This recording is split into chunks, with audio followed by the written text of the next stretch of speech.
Well, guys, over these past few weeks, I've been watching some old NFL games. And by old, I mean old for my standard. So, like when I was younger, 2013, 2014, 2015, kind of that nostalgia era for me. And I've come across a lot of different, just random quarterbacks that I kind of forgot existed. Now, I remember them, but obviously, these quarterbacks, they started a limited number of games.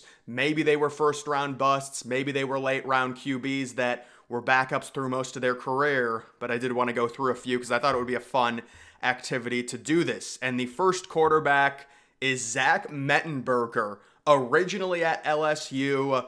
I don't think he was very good at LSU. I know he was like a bigger bodied QB. People compared him to Ben Roethlisberger, just the way he moved. But he ended up going in the sixth round in 2014 to the Titans. He started 10 games, appeared in 14 games total, had an approximate value of 1, which is just remarkably low for a QB to start 10 games and have an approximate value of 1. 12 touchdowns, 14 interceptions. He only played 2 seasons. You can see 2014, 2015. So as a rookie, he did start 6 games. As a second-year QB at age 24, he started 4 games, did not win a single game. You know, they also have the success percentage thing. 40% or 39% success is just so abysmal. QB rating of 75.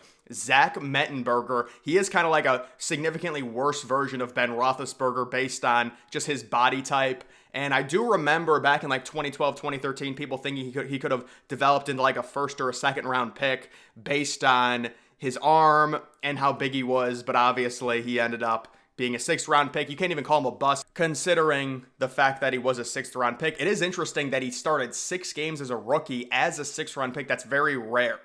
The next random QB, it is Sam Bradford. Now, I'm sure a lot of people remember Sam Bradford from Oklahoma, the number 1 overall pick.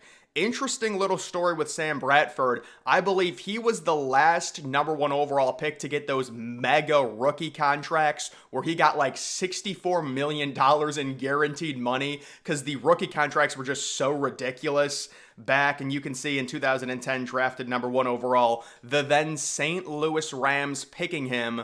St. Louis, after they lost the greatest show on turf, they were just an abysmal franchise. 83 games, an AV of 49. Not a completely terrible career record, 34, 48, and 1. 103 touchdowns, 61 interceptions. He was the offensive rookie of the year in 2010. I mean, he went 7-9 with a team that had the number 1 overall pick, 18 touchdowns, 15 interceptions.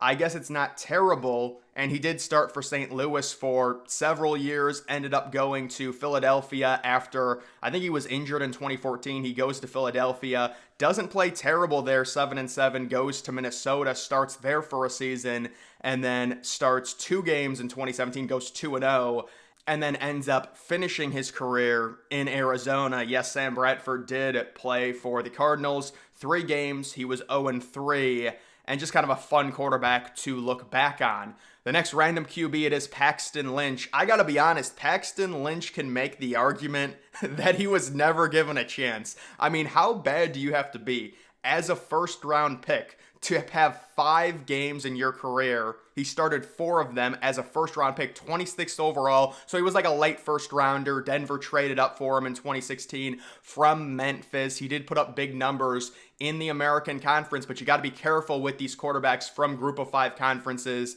Paxton Lynch is just another example of it. An AV of 2. He did win 1 game in his career. He went 1-3, 4 touchdowns, 4 interceptions. It's just remarkable how little he played as a first round pick, because I'm guessing he was just so bad in practice, in preseason. You can see a grand total of 5 games appearing in, and just not good numbers, obviously, with Denver for 2 seasons. Did not play with another team after that. The next random QB, it is Jake Locker, the dual threat from Washington. I remember Jake Locker, people were talking about him possibly being better than Cam Newton. He did go 8th overall in the 2011 draft. He wasn't horrifically bad. I believe he had a bunch of concussions, unfortunately, that really derailed his career. 9-14, not a terrible record. 27 touchdowns, 22 interceptions. Certainly not great.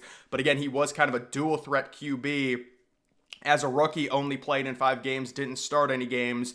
He was the starter for Tennessee in 2012, 11 games.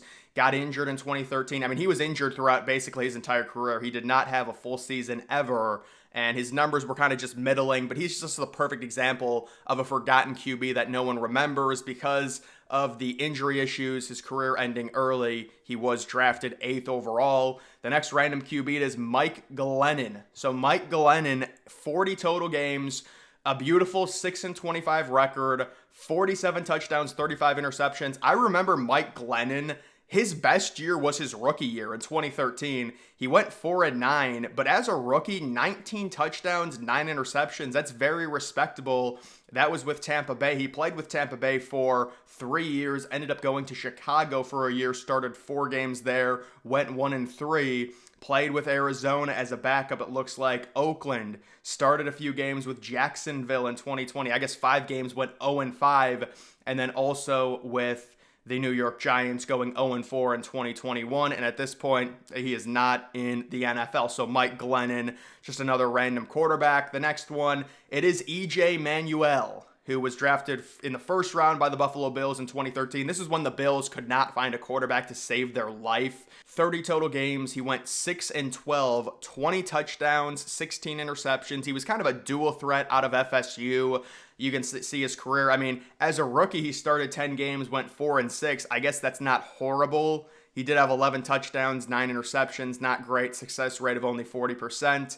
Played with Buffalo for a few more years, barely started though. Started like a grand total of 7 games in those 3 years.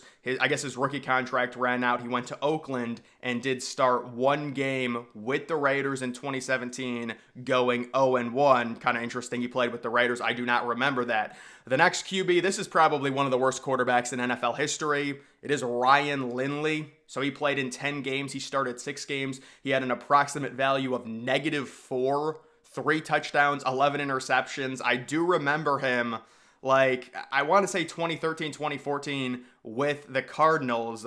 And he was drafted in the 6th round by the Cardinals. You can see his numbers. Yeah, he played in 2012 as a rookie going 1-3. He had 0 touchdown passes and 7 interceptions. I don't know how he won a game as a starter.